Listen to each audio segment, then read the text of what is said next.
పార్లమెంట్కు తాళాలు వేసి వీళ్లే చట్టాలు చేయొచ్చు కదా. ఎందుకంటే నాణ్యానికి ఎప్పుడు రెండో వైపు ఉంటుంది. మీరు అది గనక చూడకపోతే పెనం మించి పొయ్యిలో పడతారు. ఈ దేశంలో అసలైన ప్రమాదం ఎక్కడి నుంచి వస్తుందంటే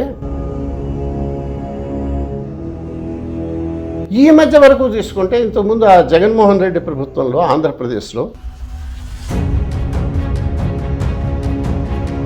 ఆ కొలిజియన్ సిస్టమ్కి రాజ్యాంగ భద్రత లేదు. ఎట్లా చెప్తారండి? ఎక్కడుంది చెప్పండి నాకు రాజ్యాంగంలో. ప్రైమ్ మినిస్టర్ ఫారిన్ టూర్ వెళ్ళి వస్తే విమానాశ్రయంలో ఈ సుప్రీంకోర్టు జడ్జీలు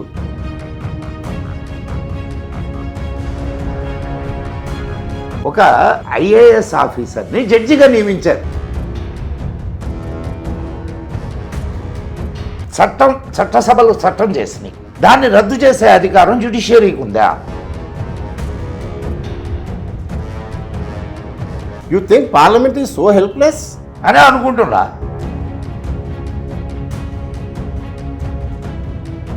వాళ్ళకి లా తెలియాలి, రాజ్యాంగం తెలియాలి. ఇట్లాంటి పాపం చాదస్తాలేం లేవు. వాళ్ళు ఆ కులానికి చెందితే చాలు. మీరు ఎట్లా చెప్తున్నారంటే కరప్షన్ దట్ ఈస్ కామన్.